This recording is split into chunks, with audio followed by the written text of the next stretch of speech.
전통적인 기계 강국 독일조차 꺾어버린 K 방산의 자랑 레드백 장갑차를 아시나요?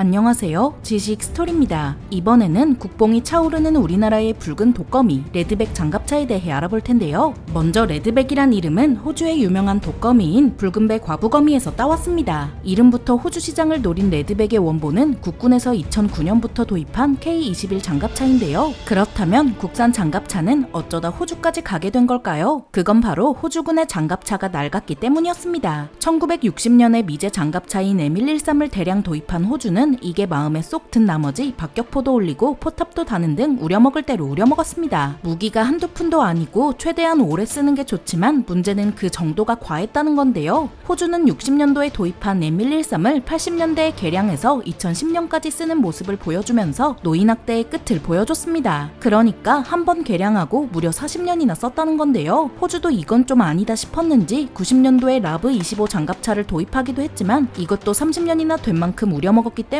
신형이라 부르긴 어려웠죠. 게다가 2000년대에 들어서면서 전장 환경도 크게 변했는데요. 걸프전을 시작으로 각종 첨단 무기가 등장하는 새로운 전장 환경에서 30-40년이나 된 장갑차는 버틸 수 없었던 거였죠. 이에 호주는 허리띠를 풀고 통 크게 새로운 장갑차를 도입하기로 정하는데요. 그렇게 시작된 랜드 400이란 사업은 총 4페이지로 나눠 계획되었습니다. 페이지 1에서 사업을 확정하고 페이지 2에서 바퀴 달린 정찰 장갑차를 도입하는 것으로 사업을 시작하기로 했죠. 페이지 2에서 호주는 딱히 간볼 것도 없이 기계 하나만큼은 검증된 독일의 복서 장갑차를 도입하면서 느슨해진 세계 장갑차 시장에 긴장감을 불러왔습니다. 이런 긴장감 속에 페이지 2의 뒤를 이은 페이지 3가 오늘의 핵심인데요. 페이지 3가 되자 호주는 한화로 10조 원을 사업비로 내걸면서 호주가 장갑차의 진심이라는 것을 알렸죠. 2019년부터 시작된 페이지 3는 규모가 규모인 만큼 오늘의 주인공 레드백뿐만 아니라 영국의 에이젝스, 스웨덴의 CV90, 독일의 링스 등 쟁쟁한 장갑차들이 뛰어들었는데요. 그렇게 초기 심사를 거친 끝에 우리나라와 독일만 살아남게 되며 또 국뽕 한 사발을 들이키게 됩니다. 에이젝스는 너무 덩치가 큰 나머지 호주군이 보유한 상륙함이나 수송기에 실을 수 없었고 CV90은 너무 비쌌기 때문에 초기 심사에서 떨어졌죠. 그렇게 살아남은 레드백과 링스의 대결은 전통적인 기계 강국 독일의 승리로 끝날 거라 점쳐졌는데요. 심지어 호주군은 이미 독일의 복서를 도입한 만큼 링스도 세트로 도입할 가능성이 커 보였습니다. 링스는 복서와 포탑을 공유하기 때문에 정비나 부품 조달, 비용 절감에서도 강점이 있었죠. 하지만 레드백도 놀고만 있던 건 아니었는데요. AS21이란 형식 번호를 받은 레드백은 원본이 되는 K21의 알루미늄 복합 장갑을 강철 복합 장갑으로 바꾸고 추가 장갑까지 둘렀습니다. 그 결과 중량이 42톤이나 되는 무거운 몸이 되었고 이를 감당하기 위해 K9 자주포의 파워팩을 가져다 썼으며 복합 소재 고무 궤도를 채용했죠. 갑자기 웬 고무를 썼나? 장난감인가 싶은데요.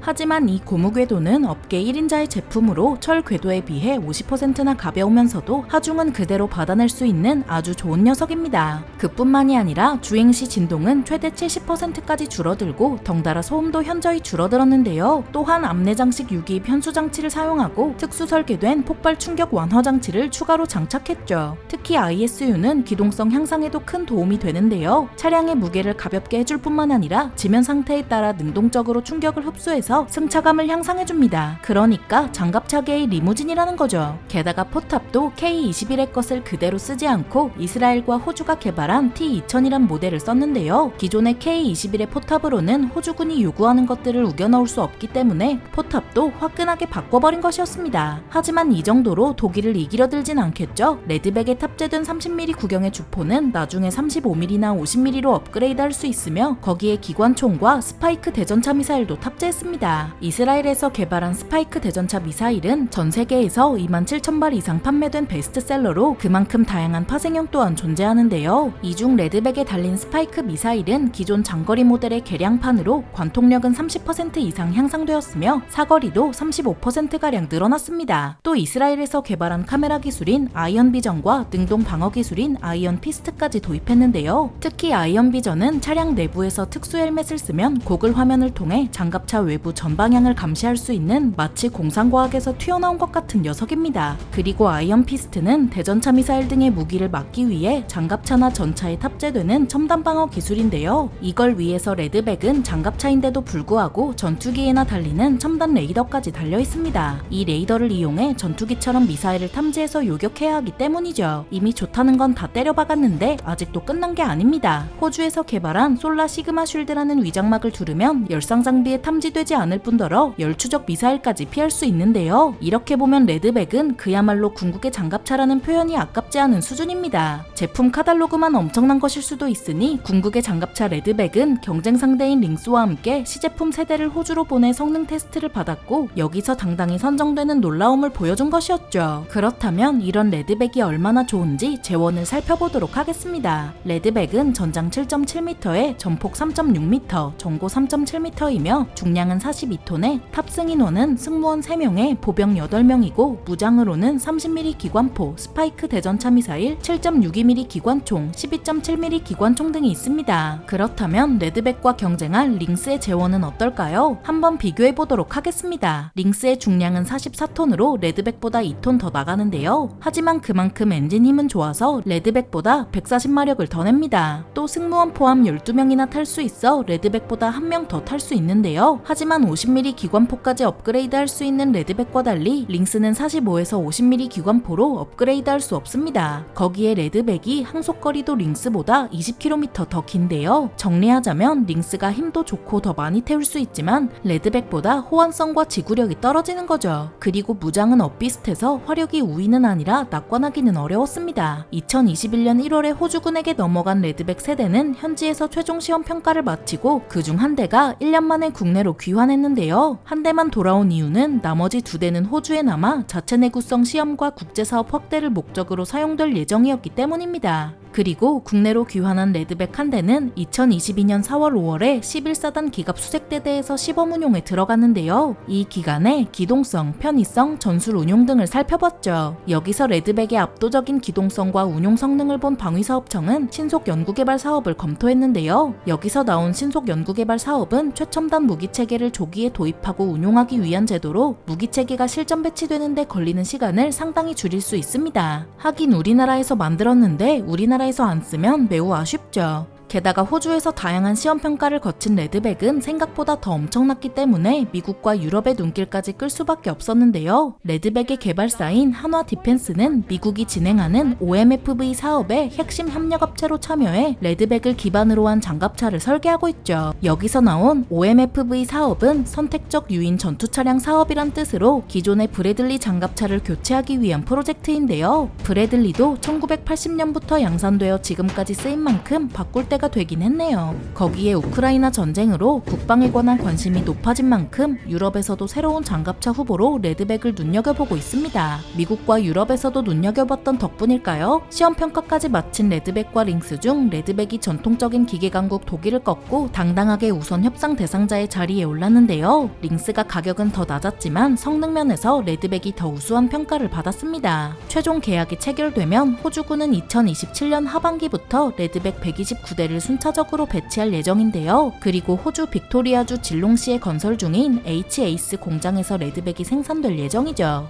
여기서 나온 H-ACE 공장은 K9의 호주형 모델 펀치맨을 생산하하는 곳으로 공항부지 32,000제곱미터를 활용해 최신 전투차량 공장을 건설하고 있습니다. 호주 정부는 이미 랜드 400 사업을 위해 14에서 20조 원의 예산을 배정해둔 상태인데요. 거기에 호주 중소업체들과 협력하고 본격적으로 현지 생산에 들어가면 호주 전역에 약 7조 6천억 원의 이익을 가져올 것이란 분석도 나왔죠. 모쪼록 K방산의 큰손인 폴란드처럼 호주도 우리나라와 함께 서로 도움이 되는 그런 관계가 되길 바랍니다. 국뽕이 차오르는 우리나라의 붉은 독거미 레드백 장갑차에 대해 알아봤는데요. 영상이 유익하셨다면 구독과 좋아요 부탁드립니다. 감사합니다. 지식스토리였습니다.